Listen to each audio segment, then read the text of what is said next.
Aprendi a gostar desses irmãos, muito amigo. Ele esteve aqui transmitindo uma palavra, um dos pastores norte-americanos que esteve aqui. Ele aceitou o convite, veio, traduziu, foi lá para minha casa, sentou lá na copa, mais a turma, comeu uma pizza juntos, demos risada, foi muito difuso, todo mundo. Amém? Então a gente aprendeu a gostar, a gente tem que estar sempre comunicando via WhatsApp. E hoje ele vai transmitir uma palavra, e logo após a palavra nós temos a nossa Santa Ceia. Vou estar orando e depois a Santa Ceia.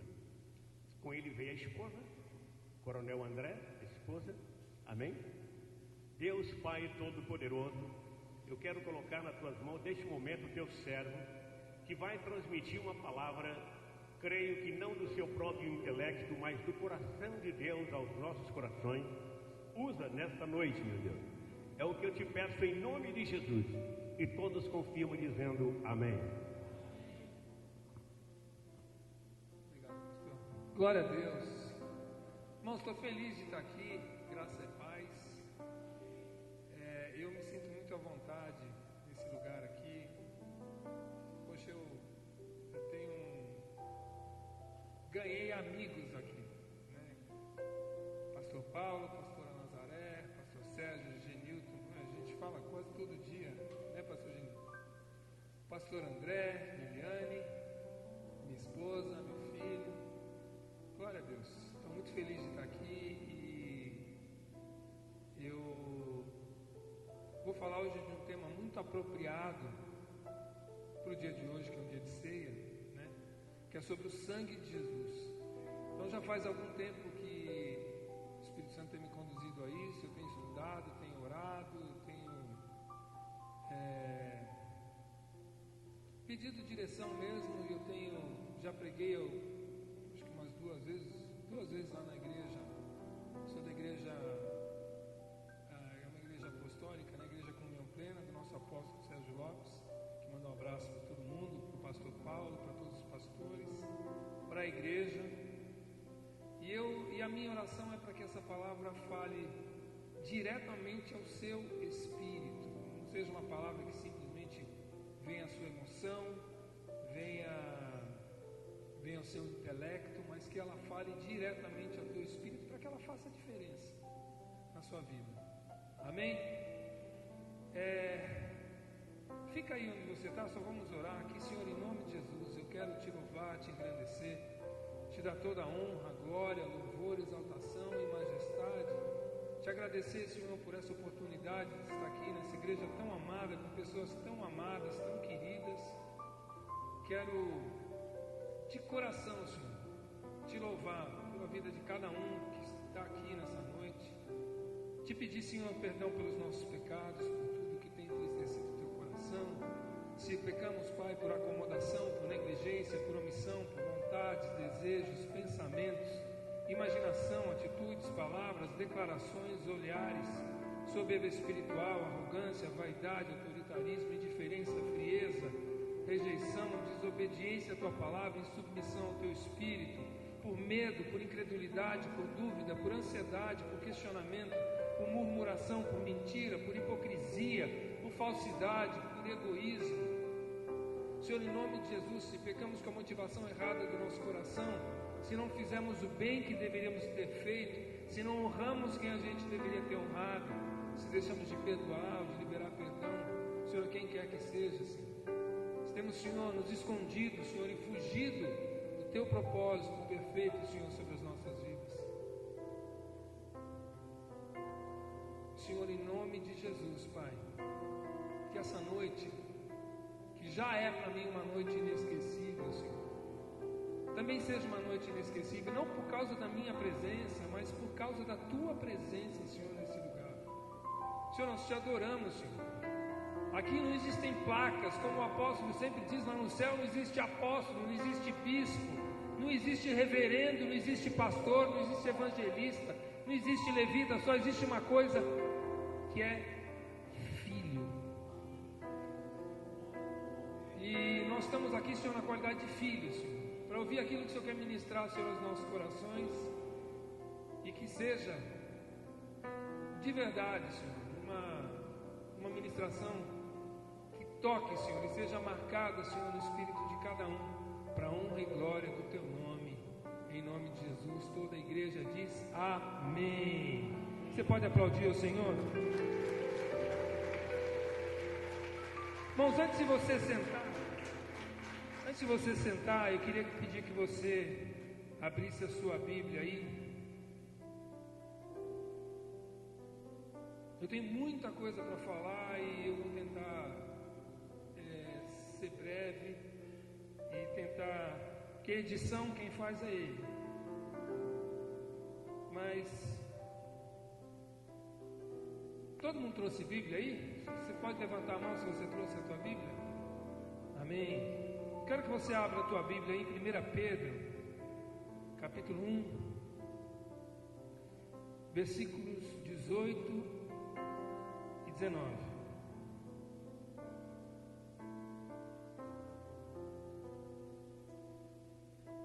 Sabendo que não foi com coisas corruptíveis, como prata ou ouro, que fostes resgatados da vossa vã maneira de viver, que por tradição recebeste dos vossos pais, mas com o precioso sangue de Cristo, como de um cordeiro imaculado, incontaminado. Eu vou ler de novo. Sabendo que não foi com coisas corruptíveis, como prata ou ouro, que fosse resgatados da vossa vã maneira de viver, que por tradição recebestes dos vossos pais, mas com o precioso sangue de Cristo, como de um cordeiro imaculado e incontaminado. Você pode guardar a tua Bíblia aí e colocar aí atrás, mas não, se você quiser uma dica, deixa lá na mão, tá? Porque eu creio que você ainda vai usar algumas vezes aqui, em nome de Jesus. Você pode se assentar. Mostrei uma coisa que sempre me pega, né? Eu gosto de falar isso, quase que em todas as ministrações eu acabo falando isso, porque muitas vezes a gente não tem ideia do tamanho e da grandeza do Deus que a gente serve. A Bíblia diz que o universo vive em expansão, né? E a ciência diz que ele cresce mais ou menos 500 metros por segundo. O universo continua em expansão. Quer dizer, Jesus não assiste Netflix. Eu creio que à tarde, quando ele sai, ele começa a expandir, ele começa a olhar os anéis de Saturno, ele contempla e acha lindo e resolve fazer alguma coisa ainda mais bonita. E eu tenho alguns números aqui só para você entender um pouquinho, para a gente tentar se localizar. A Terra tem 12.756 quilômetros de diâmetro. 12.756 quilômetros de diâmetro. O Sol, então vamos dizer que aqui está a Terra e aqui está o Sol. O Sol é 1,3 milhão de vezes maior do que a Terra. Então, para você guardar, a Terra está aqui bonitinha com 12.756 quilômetros de diâmetro. O Sol está aqui com 1 milhão de vezes maior do que a Terra. Esse é o Sol. Dentro do nosso sistema solar, existe uma estrela chamada Canis Majoris. Essa estrela é 1 bilhão de vezes maior do que o Sol. Espera aí, é isso mesmo? É isso mesmo. 12.756 de diâmetro, 1 milhão de vezes maior do que os 12.756, e agora eu estou falando de 1 bilhão de vezes maior do que esse 1 milhão de vezes os 12.756 quilômetros de diâmetro. Dentro ainda do nosso sistema solar existe uma outra estrela chamada de Scuti, ou vamos dizer Scuti, vamos dizer assim, em português. Ela é 5 bilhões de vezes o tamanho do Sol. Que lembrando, é 1 milhão de vezes maior do que a Terra, que tem 12.756 mil quilômetros de diâmetro. Nós ainda estamos dentro da Via Láctea. A Via Láctea tem 100 mil anos-luz de diâmetro. Deus conta isso. 1 ano-luz de diâmetro são 10 trilhões de quilômetros. Ou seja, a Via Láctea tem 100 mil anos-luz. Gente, haja maquininha, haja zarinho para você colocar. E a Via Láctea, irmãos, ela é um grão de areia no universo. A maior galáxia conhecida até hoje é uma galáxia chamada IC 1101. E essa galáxia está na constelação de Serpens. E ela tem mais ou menos 100 trilhões de estrelas. Tem um diâmetro de 5,5 milhões de anos-luz de diâmetro. Que, lembrando, 1 ano-luz de diâmetro são 10 trilhões de quilômetros quadrados. E a distância que ela está da Terra, essa galáxia, é de mais ou menos 1 bilhão de anos-luz de distância. Irmãos, dá para você ter uma ideia do que é isso? Um Deus que pensa, que consegue, não existe grandeza para Ele. E eu estou falando que é o mesmo Deus que criou o átomo, que criou um caracol, que criou uma formiga, e que enxergou o meu amigo pastor André. Gente, olha o tamanho do universo. E ele foi lá e se preocupou no momento em que ele estava lá, e a gente vai ler agora João 19:30. E ele olhou e falou assim: eu estou pensando no André. Você consegue imaginar o que é isso? João 19:30 diz assim, se você puder ler comigo, na minha Bíblia está na página 1549. Quando Jesus provou o vinagre, disse: está consumado. E, inclinando a cabeça, entregou o seu espírito. Irmãos, no momento em que ele entregou o espírito, ele já tinha muito claro que ele iria morrer. E a maior sofrimento de Jesus, isso que eu quero falar para você, eu creio. Eu vou falar uma coisa, ainda bem que as crianças não estão aqui, porque eu ainda acho uma coisa meio assustadora, mas eu vou dizer para você. Uma vez eu estava assistindo a Band News FM com o Boechat, e eu lembro que ele mostrou uma gravação muito rápida daqueles traficantes do Rio de Janeiro, quando eles pegaram um aviãozinho, o menino tinha 9 anos, 8 anos, 10 anos, e ele estava no telefone com o rapaz lá em cima na comunidade, lá no beco dele lá. Ele falou: e aí, tá com o menino aí? Tô, tira o dedinho. Gente, eles foram tirando dedinho, o outro dedo, a mão, o pulso, o cotovelo, a mão, o pé. E naquele momento veio na minha cabeça assim: Deus, eu até pedi perdão por isso, mas a hora que eu ouvi isso, eu falei: Deus, será que Jesus sofreu mais do que ele? Não, Deus, perdão. Porque é uma coisa que você acaba se perguntando. Mas eu vou te dizer, existe um pastor, que eu creio que ele é de Singapura, mas é um pastor que eu gosto muito, chamado Joseph Prince. E ele recebeu uma revelação de Deus, uma coisa assim tremenda. Ele teve uma visão do momento da crucificação de Jesus. Vem aqui, André, um pouquinho.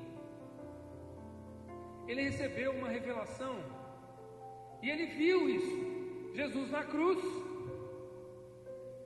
E na hora, um pouco antes desse versículo acontecer, do João 19:30, de ele dizer: está consumado, entregar o seu espírito, vinha um cometa. Irmãos, pensa um cometa. A Bíblia diz que ele levou sobre si todas as nossas dores e as nossas enfermidades.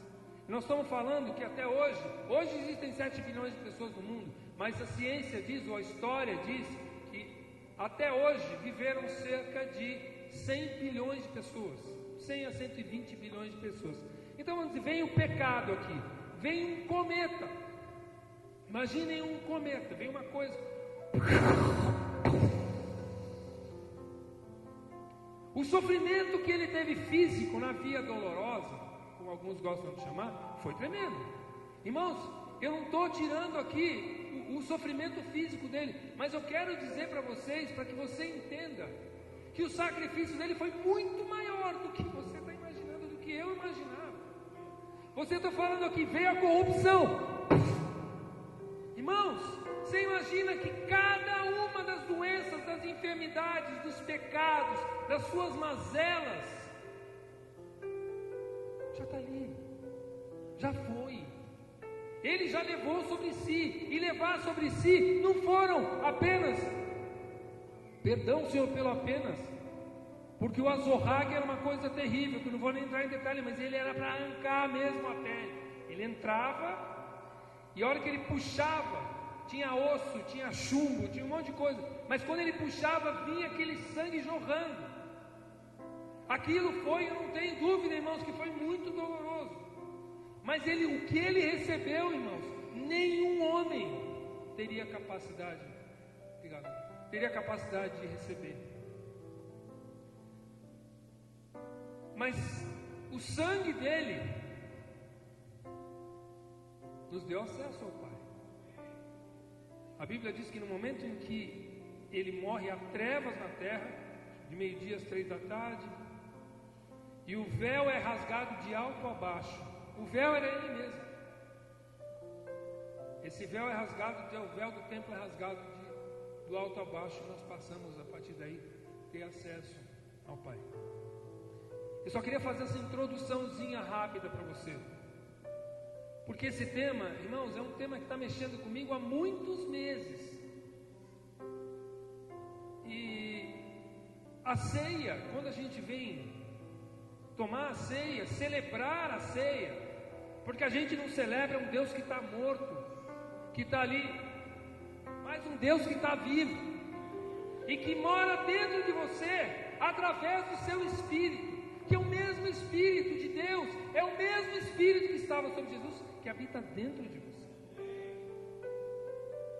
Então vamos começar aqui. Gênesis 1, 27, Deus cria um homem. 26, 27. E façamos o homem à nossa imagem e semelhança. Quando ele fala criou o homem, no hebraico ele fala Adam.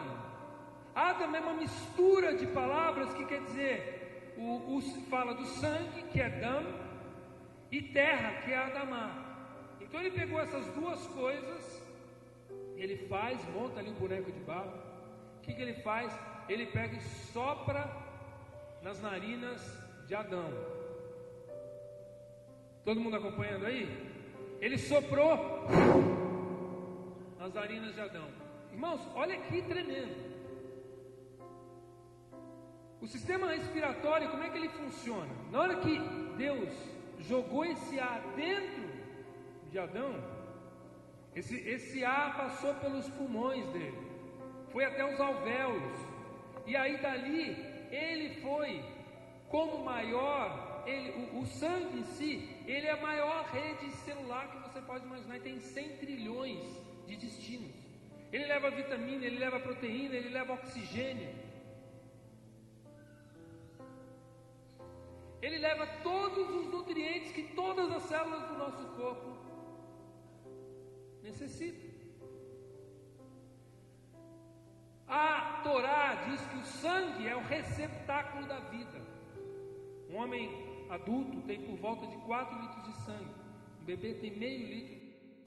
Mas é ali que está localizada a vida. Irmãos, quando ele sopra, esse ar vai para onde? Vai para o sangue. E é por isso que lá, nós vamos falar aqui um monte de vezes, a Bíblia tem 1 milhão de referências. Levíticos 17, 11, 17, 17, 11, que fala que a vida está no sangue. Eu quero que você lembre isso. Nosso corpo tem 96 mil quilômetros de veias e artérias. 96 mil quilômetros. E ele tem 100 trilhões de usuários, de células espalhadas pelo nosso corpo. E a hora que esse sangue vai, ele vai levar tudo isso, ele vai levar a vida. E foi isso que Deus deu para Adão naquela hora. Quando Adão peca, não vou entrar em detalhes na história, mas em Gênesis 3:9, o Senhor chama Adão e fala assim, você sabe que Deus chegava no final do dia ali, né? Deixava um cafezinho, mesinha, tal, bolachinha. Minha mulher faz bolacha boa pra caramba. ele sentava aquela mesinha, com uma toalhinha, bolachinha para todo mundo e tal, e ele conversava, batia papo com ele. Deus fazia isso. E ele pergunta assim para ele, quando ele peca, vocês lembram disso? Ele se esconde, ele se cobre com folhas de parreira, de bananeira, de parreiras e tal, e Deus pergunta para ele, e aí cara, onde é que você está? O que aconteceu com você? Tudo bem? Aí ele pergunta assim, chamou o homem, o Adão, pergunta, onde é que você está? Esse você está, ele sabia que ele estava na terra, irmãos. Jesus não tem problema, Deus não tem problema de GPS. Ele sabia muito bem onde ele estava. Onde ele está, é porque ele estava totalmente fora do foco, ele estava perdido. Ele não se referia à localização de Adão, mas à disposição de Adão. Onde é que você está? Deus estabeleceu uma colônia aqui na terra, que era uma colônia do céu aqui, e colocou ele para cuidar. E falou assim, eu quero que você domine, que você frutifique, que você multiplique. E no momento em que ele se rebela contra Deus, ele se rebelou contra esse governante, contra o governo de Deus. Isaías 53:6 diz assim, todos nós, tal qual ovelha, nos desviamos, cada um de nós se voltou para o seu próprio caminho. O homem ficou disperso, ficou perdido, ele perdeu o senso de localização dele. Eu ainda estou em Gênesis 3. Em Gênesis 4 ele já está fora. Deus bota os querubins ali na frente para fechar, para impedir o acesso dele ao jardim do Éden. Então o que aconteceu aqui? Ele abandonou a cobertura do céu. Ele abandonou isso. O pecado em hebraico é chata, que é perder o caminho, perder essa marca, é entrar em rebeldia contra. Isso é a palavra pecado. É culpado de rebelião. Ele se rebelou então contra uma autoridade. Ele se rebelou, entrou em rebelião.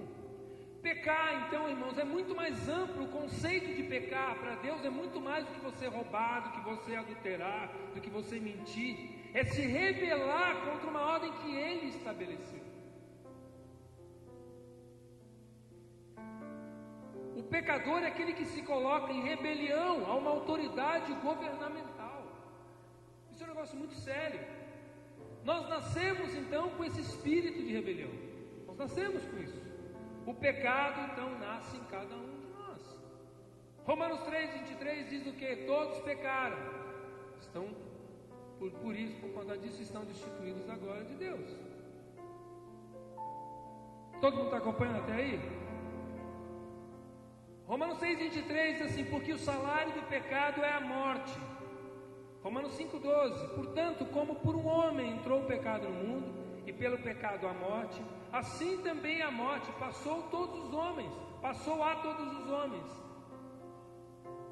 Por isso que todos pecaram. Essa maldição adâmica já nasce com o meu filho, no seu filho, em cada um de nós. Por isso eu não preciso ensinar uma criança a ter inveja do outro, ele já nasce sabendo. Ele já nasce querendo o brinquedo do outro. Irmãos, essa é a nossa realidade. E Deus estabeleceu uma pena para essa desobediência. E essa pena é a morte. Gênesis 2:15, e tomou o Senhor Deus o homem, e o pôs no jardim do Éden para lavrar e o guardar. E ordenou o Senhor Deus ao homem, dizendo, de toda a árvore dos jardins comerás livremente, mas da árvore do conhecimento do bem e do mal, dela não comerás, porque no dia em que comeres, certamente morrerás. Satanás então se beneficiou dessa palavra. Ele virou acusador. Toda oportunidade que ele tem, fala, o André pecou, o Celhão pecou, olha, o Paulo pecou. E ele sabe, ele sempre soube que Deus nunca ia quebrar a sua palavra. O pecado, irmãos, nos condena. E ele requer inspiração, ele requer um resgate para restabelecer essa comunhão que um dia foi perdida com Deus. Na prática, o que aconteceu? Esse sangue foi contaminado. O sangue de Adão. Havia necessidade o quê? De uma transfusão de sangue, ou não? Jesus, na prática, o que ele é? Ele é esse sangue novo, ele é essa transfusão de sangue que Deus deu para nós, para que a gente voltasse a ter esse mesmo contato com Deus. Então eu quero voltar um pouquinho com vocês aqui, falar um pouquinho de Bíblia aqui, falar um pouquinho do que era o sangue na velha aliança, depois nós vamos para o sangue na nova aliança, e dos benefícios que esse sangue traz sobre você e sobre mim. A primeira menção de sangue na Bíblia está em Gênesis 3:21, quando ele diz que ele, depois de ter repreendido Adão e Eva, o que ele faz? Ele dá túnicas de animais para ele, túnicas de peles. Para ele ter dado uma túnica de pele, ele fez o que? Ele matou um animal. E esse sangue serviu para quê? Para cobrir eles. Guarda isso, esse sangue de 3:21, de Gênesis 3:21, já está cobrindo o homem. É a primeira vez que a primeira menção de que há o sangue, ou algum sangue, está cobrindo o homem. Para o judeu, irmão, para o judeu verdadeiro, não como alguns que eu conheci, mas para o judeu verdadeiro, comer carne com sangue é uma aberração completa. Gênesis 9:3-4, esse aqui é o momento em que Noé volta, já com os filhos dele, com as esposas, estabelece, entra chega na terra agora, a terra totalmente desocupada depois do dilúvio, e Deus fala assim para ele, tudo que vive e se move lhe servirá como alimento, assim como lhe dei os vegetais, agora lhe dou todas as coisas, mas não comam carne com sangue, que é vida. O interessante é que se você for ler o Talmud, se você for ler se você pegar um judeu que estudou, até um judeu que fez aí, eu tive agora um primo que fez lá o bar mitzvah dele, ele sabe, existem ali em Gênesis 9, Gênesis 10, existem 7 leis noéticas, que são 7 leis universais que Deus estabeleceu. E eles mesmos, judeus, eles olham aquelas leis como se fossem já para o mundo inteiro mesmo. Não adorará ídolos ou outros deuses, não blasfemarás o nome do Senhor. Estou falando de Gênesis 9. Não assassinarás, não cometerás imoralidade sexual, não roubarás ou furtarás, não comerás a carne com sangue, porque ainda existe vida nela. Estabelecerás cortes de justiça, porque imagina, era um bang bang lá, né? Imagina ainda. Sai de um Deus não queria que se repetisse aquele bang bang, que aí esse bang bang no sentido mais amplo que você puder imaginar, foi exatamente o que ocasionou a morte de praticamente toda a humanidade. Então só o sangue faz essa propiciação pela vida. Se você olhar Levíticos, Números e tal, Deus sempre apresenta 2 elementos de purificação. O primeiro elemento é o sangue, que é o que faz propiciação pelo pecado, e a água. A água servia para a limpeza das impurezas. Então, por exemplo, se eu estou aqui, eu toco no morto. Estou lá, né? Estou lá no judeu. Ele pegava, eu tocava no morto, ele estava impuro. Ele não podia voltar para o arraial dele. Então essa impureza era lavada com água. Todo sacerdote, quando ele ia entrar para fazer um serviço, alguma coisa, ele ia passar pelo caminho, pela verdade, pela vida. Um dia eu falo sobre isso. E porque os judeus chamavam esses 3, Jesus, quando ele fala em João 14,6 que ele é o caminho, a verdade e a vida, é porque aquele pátio inicial, que era o pátio onde o povo ficava, era chamado de caminho. Depois o lugar dos sacerdotes era chamado de lugar santo ou de verdade, e depois do santo dos santos de vida. E Gênesis 9:6, então Deus fala assim: quem derramar o sangue do homem pelo homem, seu sangue será derramado. Deus já estabeleceu a pena de morte ali, porque a imagem de Deus foi criada.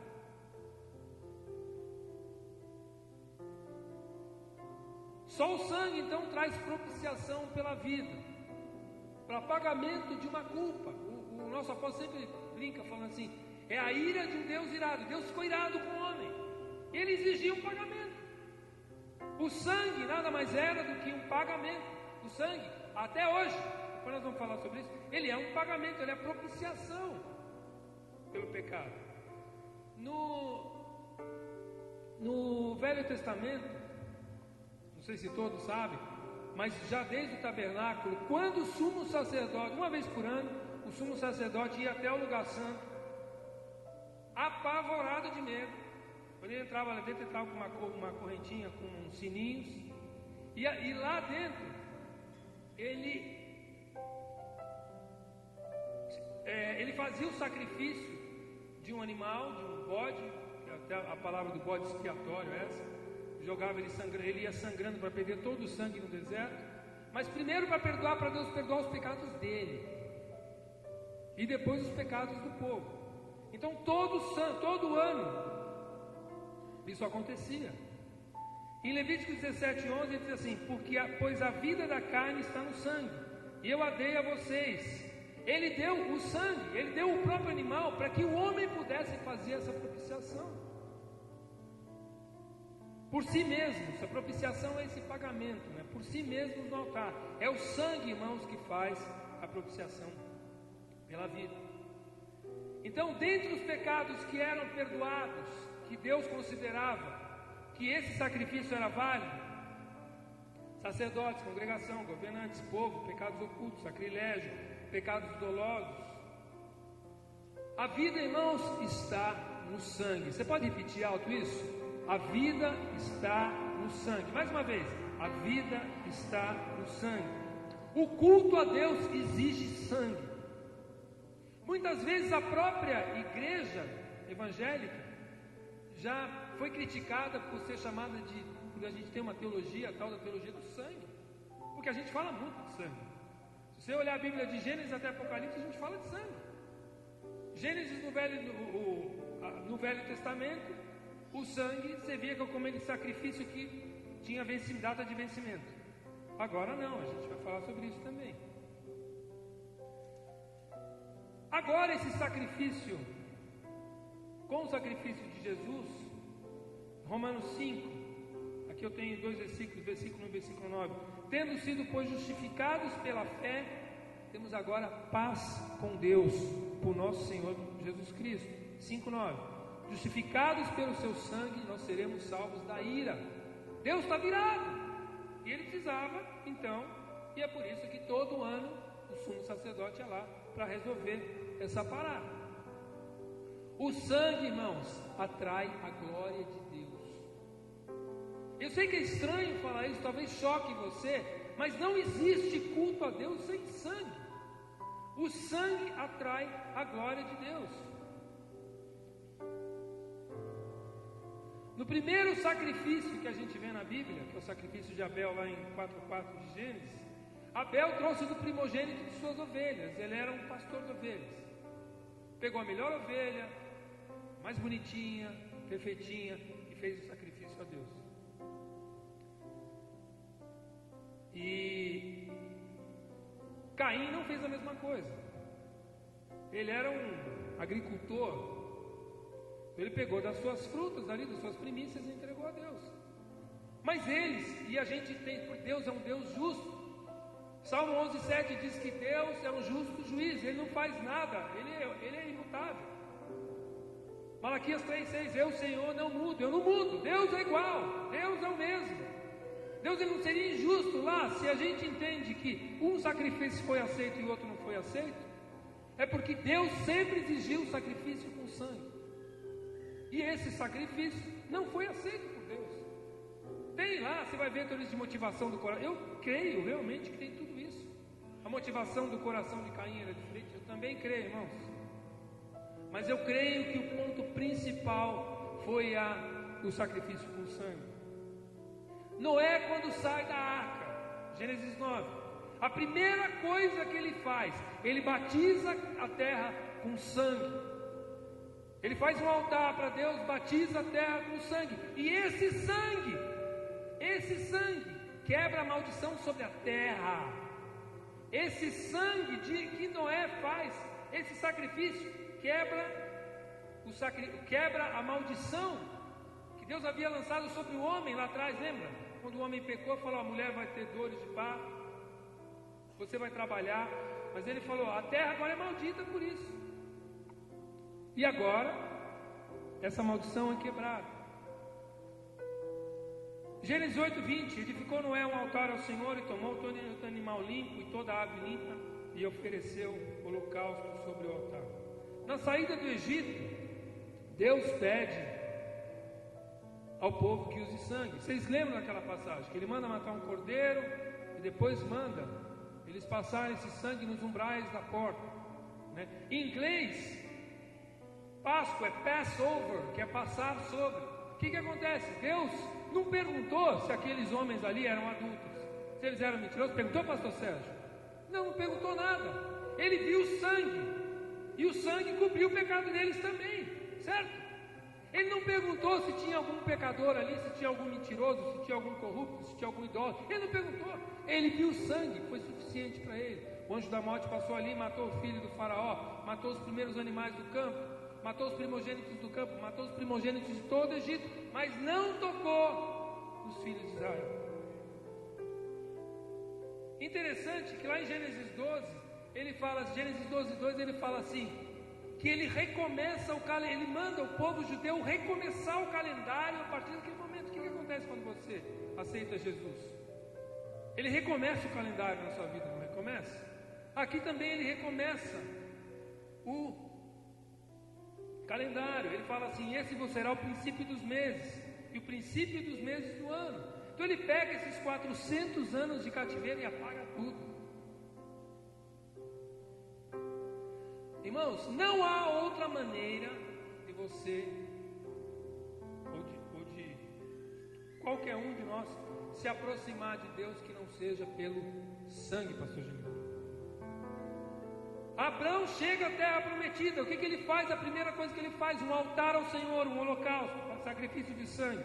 Deus faz pacto de sangue com Abraão. Lembra quando ele divide os animais ao meio e ele passa com fogo no meio? O que ele foi feito ali? Um sacrifício de sangue. Deus pede a Abraão seu filho. Pediu o que? Sangue? Pediu. Ele proveu o carneiro, não é cordeiro, se você reparar. Ele proveu o carneiro ali. Ainda não era o cordeiro, mas ele proveu. Ele queria, exigia o que? Sangue. Deus dá a Moisés a lei e asperge o sangue em 3 milhões de pessoas, sobre os móveis, sobre os utensílios, sobre tudo que tinha lá, sobre o altar inteiro, sobre as tábuas da lei. E ele pega sobre Arão e coloca sobre a orelha, coloca sobre as mãos e coloca sobre os pés, representando que o pacto dele agora com Israel tem a ver com comunhão, com trabalho e com o trabalho das suas mãos e com o seu andar, com o seu caminhar com ele.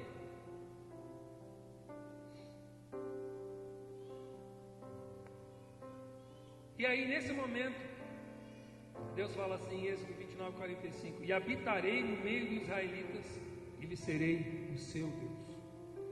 Então é a primeira vez que agora ele passa a falar. Você pode notar que na Bíblia ele passa a falar com o povo. Antigamente ele falava só com Moisés, né? Eventualmente com Arão, alguma coisa. Sem derramamento de sangue não há remissão, não há perdão, não há expiação de pecados. O sacrifício então não era suficiente. Esse sacrifício tinha data de validade, ele tinha vigência de 1 ano. Todo ano ele tinha que ir lá. Todo ano ele não era um sacrifício perfeito. Deus aceitava, falava: bom, tudo bem, mas é por um período determinado. Agora vamos entrar na nova aliança. Jesus, o que João falou quando viu ele? João foi criado com ele, era primo dele. João Batista era primo dele, priminho. Eis o Cordeiro de Deus que tira o pecado de quem? Do mundo. 1 João 2:2, ele é a propiciação pelos nossos pecados, e não somente pelos nossos, mas também pelos pecados do mundo. Jesus então trouxe uma eterna redenção. Lá em Hebreus 9, Versículo 12: nem por sangue de bodes e bezerros, mas por seu próprio sangue. Ele entrou no santuário, no caminho da verdade e da vida, mas ele mesmo era o sacrifício, havendo efetuado uma eterna redenção. Não era mais necessário nenhum tipo de sacrifício. O sacrifício já foi feito. Efésios 1:7: nele temos a redenção por meio do seu sangue, perdão dos pecados. E foi um sacrifício perfeito, por quê? Porque a Bíblia diz que ele foi o único que nunca pecou. 1 João 2:22 diz que ele não cometeu pecado algum, nem iniquidade nenhuma, nenhum engano foi encontrado na sua boca. Sacrifício perfeito de alguém que era 100% homem. Você imagina a compactação que o Espírito Santo pegou? Pegar Deus. Jesus é Deus, a segunda pessoa da Trindade. Compactou aquele e pôs dentro. Gente, olha o universo que eu mostrei para vocês. E Deus pega isso e coloca dentro do ventre de Maria. Deus!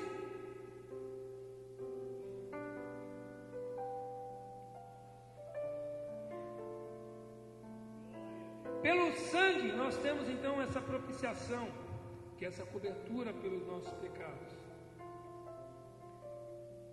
Pelo sangue, Deus olha através do sacrifício de Jesus. No mundo espiritual, quando o diabo, quando os demônios olham para você, eles não veem se o seu nariz é maior do que o meu, eles não veem se a sua orelha é grande como a minha. Ele está olhando se ele vê o sangue de Jesus sobre você.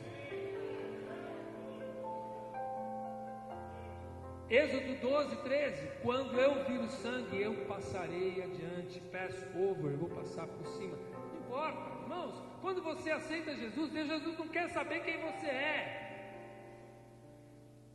Eu sempre tive dificuldade de entender quando eu me converti. Você fala assim, poxa, aquele cara, você imagina a senhorinha que todo dia vai lá no Graac, vê um mendigo na rua, vai levar comidinha, glória a Deus, legal, Deus se alegra com isso.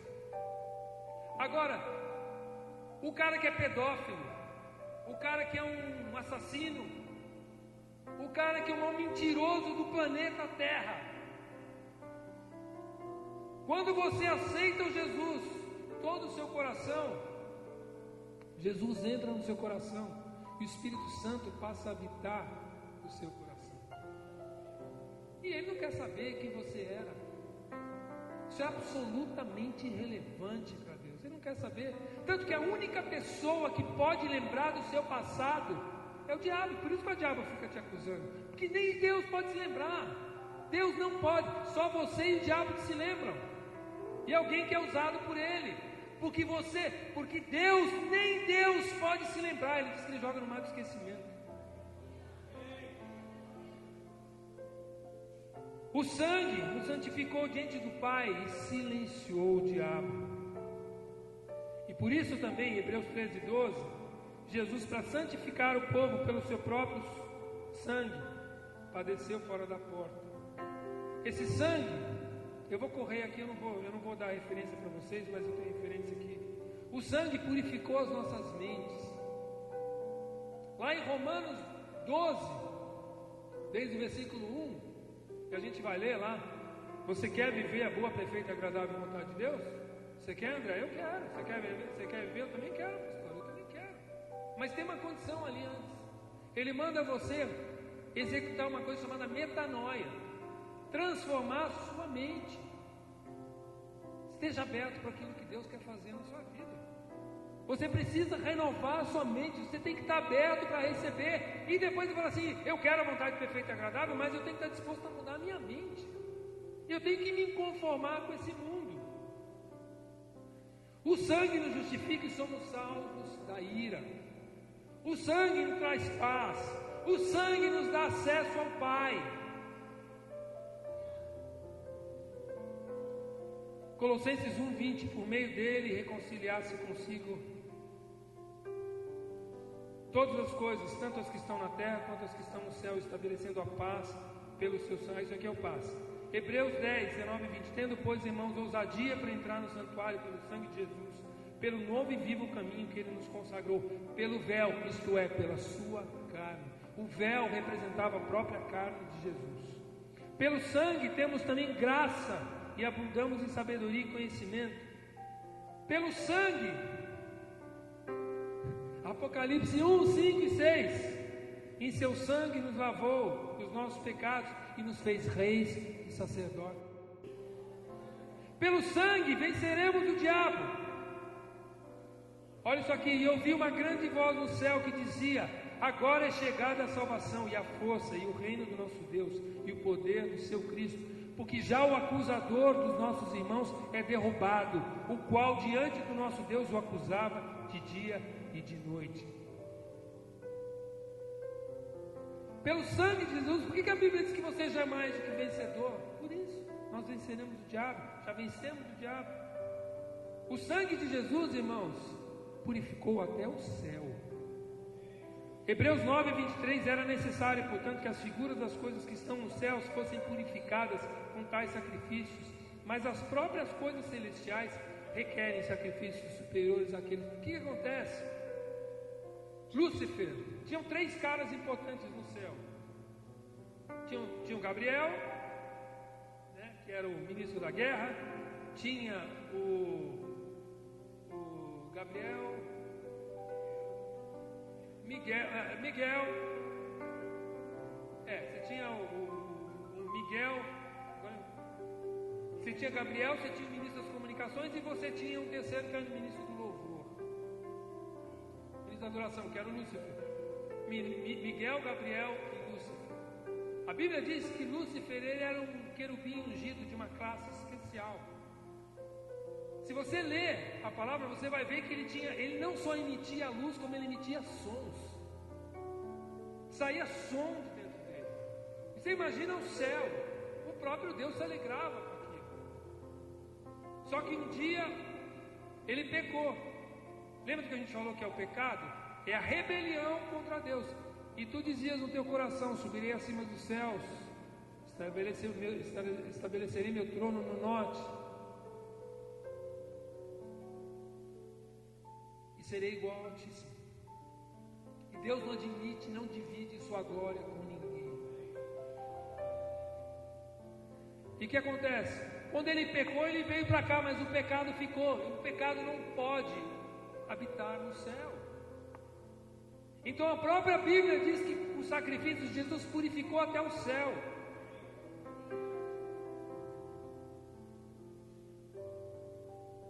Por isso, quando a gente vem à ceia e a gente vem celebrar a morte e a ressurreição de Jesus, Jesus não quer que a gente venha aqui celebrar um Jesus que está morto, porque ele está vivo. E a Bíblia diz lá em Gálatas 2:20 que não vivo eu, mas é Cristo que vive dentro de mim. Ele vive dentro de mim e de você.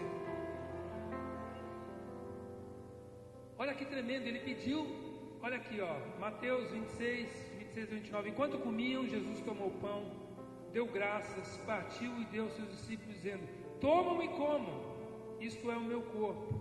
Em seguida tomou o cálice, deu graças e ofereceu aos seus discípulos, dizendo: bebam dele todos vocês, este é o meu sangue da aliança, que é derramado em favor de muitos, para perdão de pecados.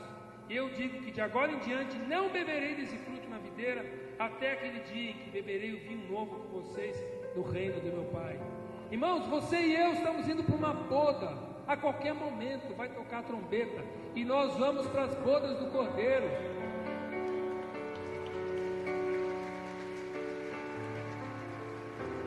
Você pode ficar de pé? Irmãos, o sangue de Jesus é poderoso.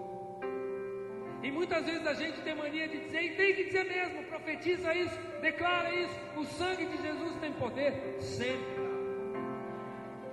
Eu lembro da minha esposa, foi sequestrada uma vez, estava dentro do carro e ela só falava isso: o sangue de Jesus tem poder, o sangue de Jesus tem poder. E ela foi liberta, está aqui, O sangue de Jesus tem poder. Mas o que o Espírito Santo quer que a gente entenda hoje é o real significado desse sangue que está sobre mim e sobre você. Fecha os teus olhos aí. Fecha os teus olhos. Esse sangue, ele cumpre 10 funções básicas que a gente leu aqui. Ele nos redime, ou seja, Ele nos dá perdão, Ele nos garante esse perdão, Ele nos justifica, quer dizer, Ele nos inocenta perante Deus, Ele nos livra da ira de Deus, Ele nos purifica do pecado, Ele nos santifica, Ele nos dá paz, graça, sabedoria e conhecimento, Ele nos dá acesso. Jesus nos dá acesso a Deus, Jesus nos faz reis e sacerdotes, Jesus nos faz eternos vencedores, e Jesus, Ele garante para mim e para você uma vida eterna. Irmãos, o sangue de Jesus, pelo sangue de Jesus, você tem acesso a, não só ao perdão de Deus, mas você tem acesso também, que está lá em João 10,10, a uma vida abundante na sua vida. O ladrão veio para roubar, matar e destruir, mas eu vim para que vocês tenham vida e a tenham em abundância, nas 7 áreas de vida plena, na sua vida espiritual, para que você seja cheio do Espírito Santo, na sua vida emocional, para que você tenha a alegria da salvação, na sua vida física, para que você tenha saúde física, mental, emocional e espiritual, na sua vida conjugal, na sua vida econômica e financeira, na sua vida ministerial. Deus tem isso para você nessa noite. Toda iniquidade, Deus escolheu você, irmãos. Você tem uma noção, deu para você ter uma noção do tamanho de Deus. E Ele escolheu o André, escolheu o Paulo, escolheu Nazaré, escolheu o Genilton, me escolheu para estar aqui essa noite, trazer essa palavra para vocês. Que Deus abençoe muito a sua vida e que essa palavra fique marcada no seu coração. Amém? Deus abençoe, irmãos.